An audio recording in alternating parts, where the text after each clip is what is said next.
Welcome to the Preeminence Daily Podcast. I am your host, Matthew J. Peters, founder of Ascend. Be sure to grab your ultimate guide to preeminence at preeminence.tv. Today we're talking about stopping at abundance. So tune in, listen up, and get ready to take a focused action on your message, mission, and presence and create accelerated results toward preeminence right now.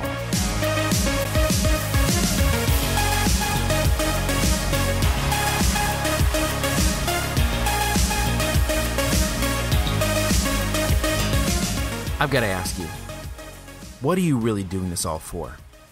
So many people I see out there get so excited about buying the car, buying the house, going on the fancy vacation, and they are stopping at abundance. What do I mean by they're stopping at abundance? The limit to their vision is their financial success.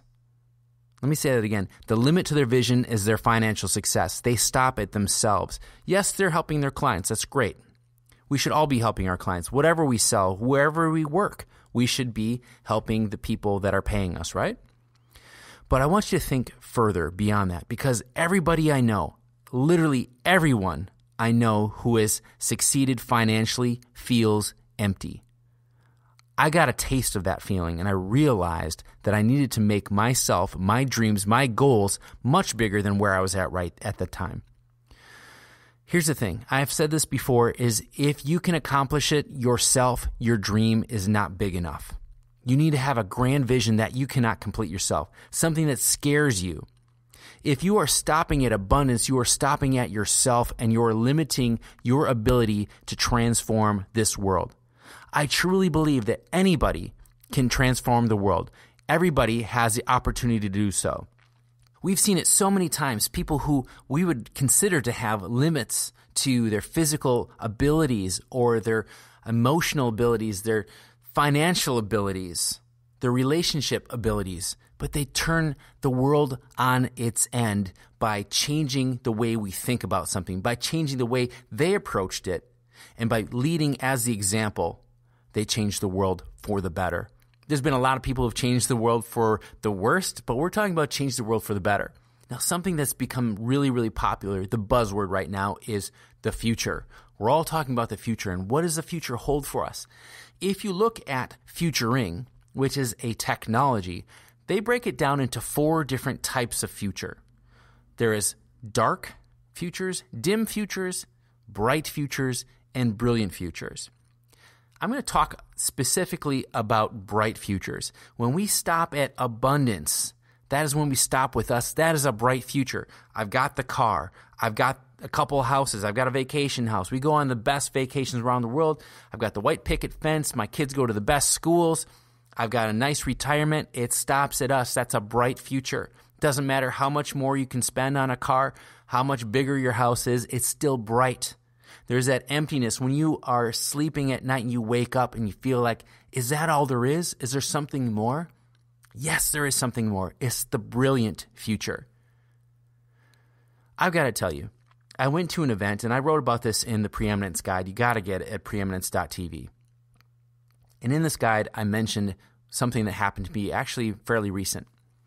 I was at an event and a gentleman by the name of Garrett J. White, I knew from about 2012, 2013, and he gave me this idea. He said, you got to come up, you got to do this thing. And I said at the time, okay, that's really cool. Maybe not. And it was the last day of the event.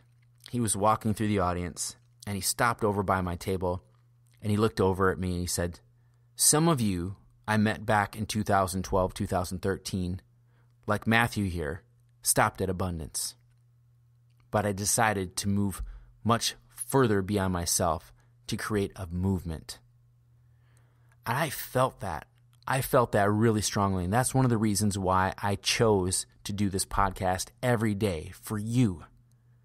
I want you to understand that the brilliant future is out there for you. You can claim the brilliant future when you have a vision that goes way beyond yourself, a vision that changes something in your industry that is significant and a significant improvement to the lives of other people. Your brilliant future includes many people. It includes a lot of people on the team. It includes people that you would hire that are smarter than you, So few people are willing to do that because they think, well, if I hire somebody smarter than me, they may take my job. What use will I have anymore? You're the visionary. No one is going to replace you. Maintain the vision, grow the vision, communicate the vision, just like I said a few days ago. When you are the visionary, you need to hire people that are smarter than you. You need to hire people that will work just as hard as you, and you have to be the one that works the very hardest. Someone who prides themselves as being one of the hardest working people towards their vision is Gary Vaynerchuk. He will outwork everybody. And when you have that type of work ethic and you maintain the vision, you improve upon the vision, you bring more people in, you listen to people's feedback on your vision, you're willing to say, I never thought of that. That's even better than what I thought. Thank you very much. And you include that in your vision. You're going to create a movement based on this vision, not around you. If your movement is focused on you, it's not a movement. It's a pipe dream. The look at me mentality and I'm going to be someone great. I want you to do something great. And part of that is going to be maybe you don't get all the credit for it. Are you okay with creating a movement that maybe you don't get all the credit for? Maybe someone grabs that movement in your company, in your organization, and surpasses you, and you let them do that. Are you okay with that?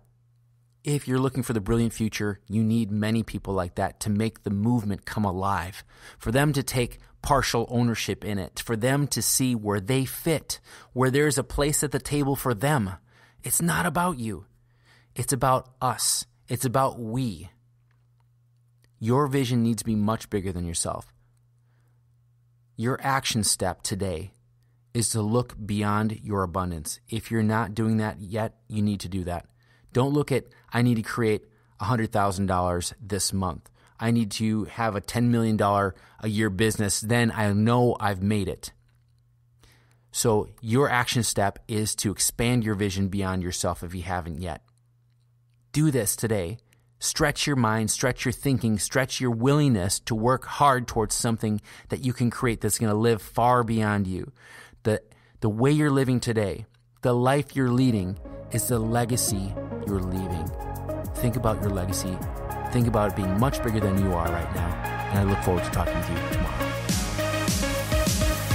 This daily podcast is all about you becoming the preeminent voice in your marketplace. So take the consistent and necessary action each and every day on what you've learned over the last few minutes.